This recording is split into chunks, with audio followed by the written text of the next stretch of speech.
പശ്ചിമ ബംഗാൾ നിയമസഭാ തെരഞ്ഞെടുപ്പിന്റെ ചൂടിലേക്ക് രാജ്യം നീങ്ങുമ്പോൾ BJP തങ്ങളുടെ തിരഞ്ഞെടുപ്പ് പ്രകടന പത്രിക പുറത്തിറക്കിയിരിക്കുകയാണ്. സോനാർ ബംഗ്ല അഥവാ സുവർണ ബംഗാൾ എന്ന ലക്ഷ്യം മുൻനിർത്തി കേന്ദ്ര ആഭ്യന്തരമന്ത്രി അമിത് ഷായാണ് ഇത് പ്രകാശനം ചെയ്തത്.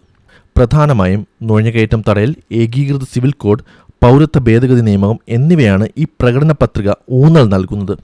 നമുക്ക് ഇതിലെ പ്രധാന വശങ്ങൾ ഒന്ന് പരിശോധിക്കാം.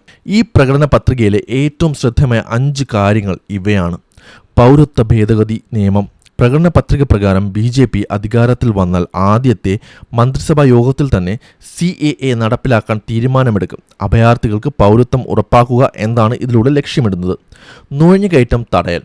അതിർത്തി കടന്നുള്ള നുഴഞ്ഞുകയറ്റം പൂർണ്ണമായും തടയുമെന്നും അതിർത്തി സുരക്ഷ ശക്തമാക്കുമെന്നും BJP വാഗ്ദാനം ചെയ്യുന്നു. സ്ത്രീ ശാക്തീകരണം. സ്ത്രീകൾക്ക് സർക്കാർ ജോലികൾ 33% സംവരണം ഏർപ്പെടുത്തുമെന്നാണ് മറ്റൊരു പ്രധാന പ്രഖ്യാപനം.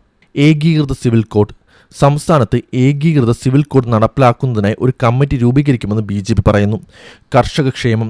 കർഷകർക്കായി PM കിസാൻ സമ്മാൻ നിധിക്ക് പുറമെ സംസ്ഥാന സർക്കാർ വകയായി അധിക ധനസഹായവും പ്രകടന പത്രിക വാഗ്ദാനം ചെയ്യുന്നു. ഈ പ്രകടന പത്രിക ചർച്ചയാകുന്നത് അതിൻ്റെ രാഷ്ട്രീയ പ്രാധാന്യം കൊണ്ടാണ്. പശ്ചിമ ബംഗാളിലെ ജനസംഖ്യാപരമായ മാറ്റങ്ങളെയും നുഴഞ്ഞുകയറ്റത്തെയും BJP നിരന്തരം രാഷ്ട്രീയ ആയുധമാക്കാറുണ്ട്.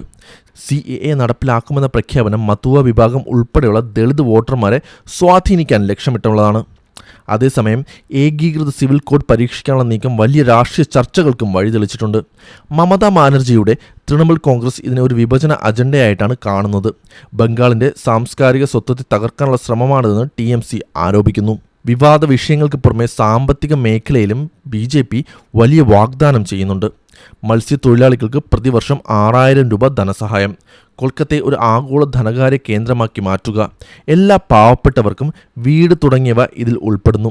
കൂടാതെ ആയുഷ്മാൻ ഭാരത് പോലെയുള്ള കേന്ദ്ര പദ്ധതികൾ സംസ്ഥാനത്ത് ഉടൻ നടപ്പിലാക്കുമെന്നും BJP ഉറപ്പ് നൽകുന്നുണ്ട്.